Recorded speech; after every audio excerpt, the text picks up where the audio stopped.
lalu kita membahas tentang mitosis, hari ini kita membahas tentang meiosis. Ya. Nah, meiosis itu berkaitan dengan pelajaran kita pada kelas 2, yaitu sistem reproduksi. Nah, pada sistem reproduksi, kita tahu bahwa individu baru itu berasal dari zigot. Atau pada sistem reproduksi kita belajar bahwa makhluk hidup yang berkembang biak secara alami itu berasal dari zigot. Nah, ternyata ya, individu baru yang terbentuk atau anak, seorang anak itu jumlah kromosomnya sama dengan ayah dan ibu. Itu contohnya manusia. Berarti di situ ada pola pengaturan sehingga jumlah kromosom anak tadi sama dengan jumlah kromosom ibu atau ayahnya. Sekarang siapa yang bisa menjelaskan pola pengaturan dari jumlah kromosom tadi sehingga terbentuklah individu baru yang jumlah kromosomnya sama dengan induknya? Silakan, siapa? Ya, silakan Wahid, Sejak Wahid. Bila individu jantan telah mencapai dewasa, dia akan menghasilkan sel kelamin jantan, yaitu sperma, dan individu betina akan menghasilkan sel telur. Sel telur dan sperma itu mempunyai jumlah kromosom setengah dari jumlah kromosom induknya, yaitu N buah. Kemudian, bila terjadi pembuahan antara sperma dan sel telur, maka terbentuk zigot yang jumlah kromosomnya sama dengan kromosom induknya, yaitu 2N. Iya, bagus sekali ya. Jadi dari penjelasan itu nampak bahwa ada pengurangan jumlah kromosom. Nah, pengurangan jumlah kromosom itu terjadi pada saat pembelahan meiosis. Sekarang timbul pertanyaan, di mana tempat terjadinya meiosis tersebut dari penjelasan yang sebelumnya? Siapa yang bisa menjelaskan? Oh iya, silakan Daru. Seperti contohnya pada bunga. Iya. Tempat terjadinya meiosis yaitu di kotak serbuk sari untuk menghasilkan serbuk sari atau sel kelamin jantan. Sedangkan pada bakal biji tempat pembentukannya sel telur.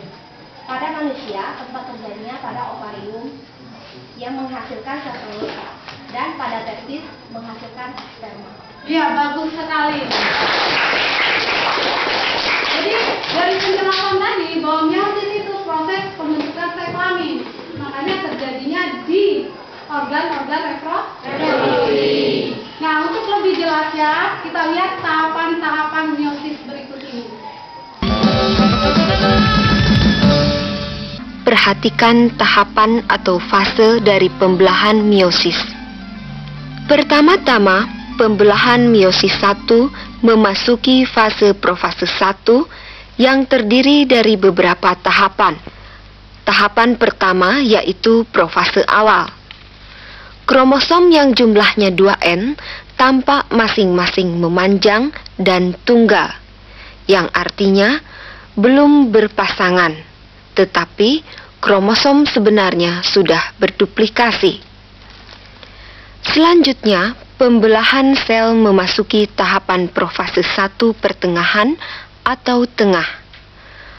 Pada tahapan ini, kromosom yang homolog akan berpasangan. Tampak di sini kromosom 2N sudah berpasangan. Pasangan kromosom mulai membelah arah memanjang dan terbentuk 4 untai kromatid yang masih bersatu. Kromatid tampak memendek. Sentriol bergerak saling menjauh.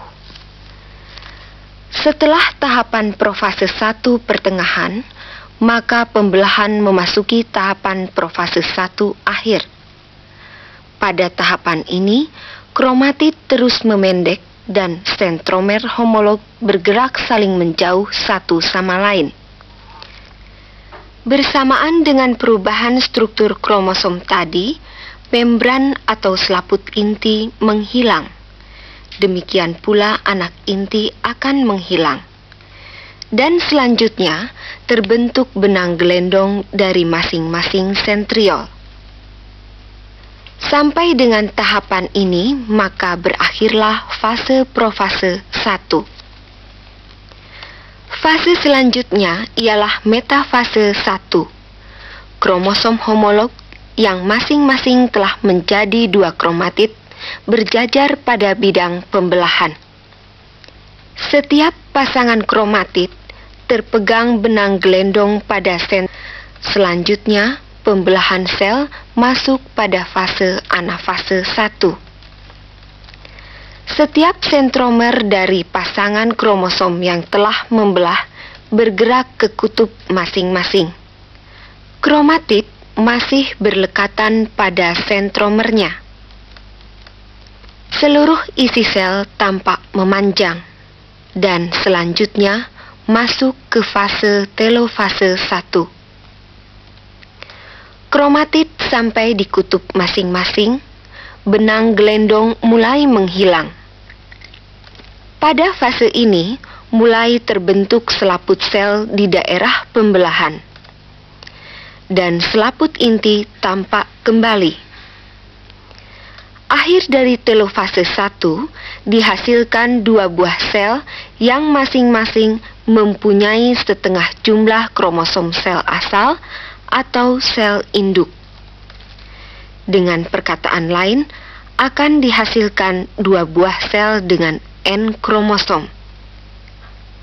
Pada saat ini berlangsung sitokinesis, yaitu proses membaginya plasma sel menjadi 2 bagian, sehingga sel induk yang mula-mula diploid telah menjadi 2 sel anakan yang masing-masing haploid. Sekarang berakhirlah meiosis 1 dan masuk ke meiosis 2.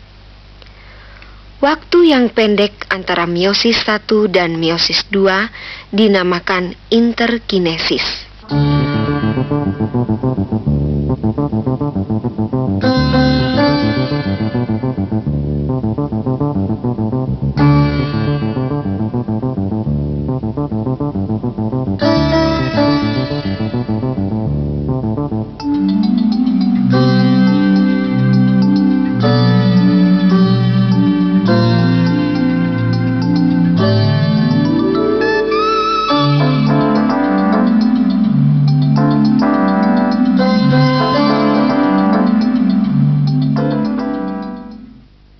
Sekarang, pembelahan sel masuk ke meiosis 2, dimulai dengan fase profase 2. Fase ini berlangsung singkat. Sentriol akan bergerak saling menjauh atau berlawanan arah. Dari setiap sentriol akan terbentuk lagi benang gelendong. Bersamaan dengan itu, selaput inti menghilang atau lenyap.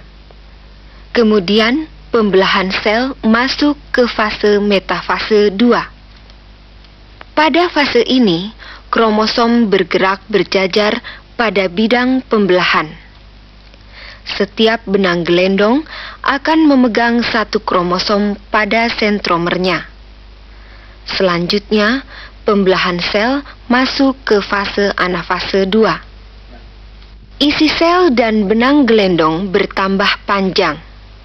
Sentromernya membelah menjadi 2, dan kromatid memisah serta bergerak ke arah kutub yang berlawanan.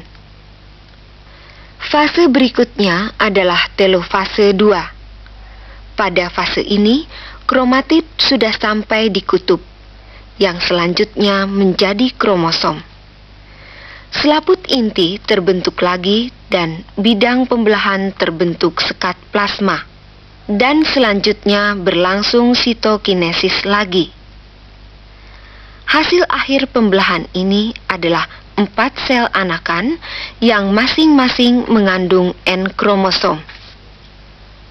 Secara keseluruhan, pembelahan meiosis dapat dilihat seperti berikut ini.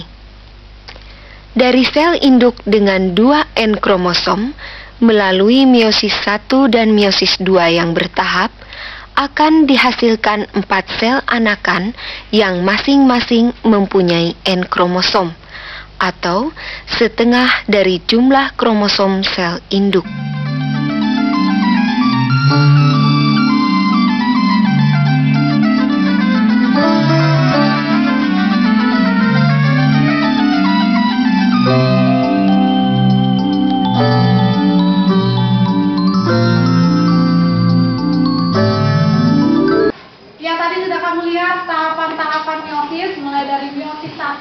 sampai meiosis 2.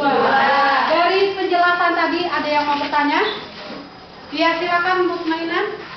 Di sini kami kurang mengerti antara perbedaan anafase 1 dengan anafase 2. Oh iya, bagus sekali pertanyaannya. Jadi tadi tahapannya ada anafase 1 pada meiosis 1 dan anafase 2. Ya.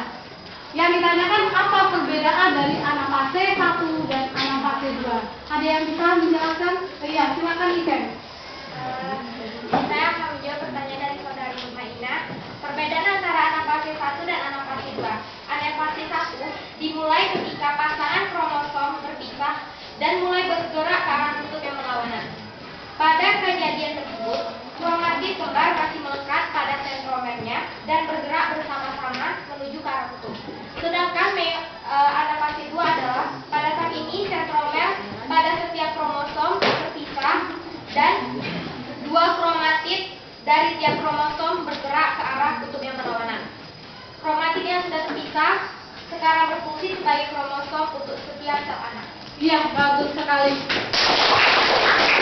Jawabannya Bu Maina. Jadi anafase 1 itu yang berpisah adalah kromosom homolog. Sentromernya belum berpisah.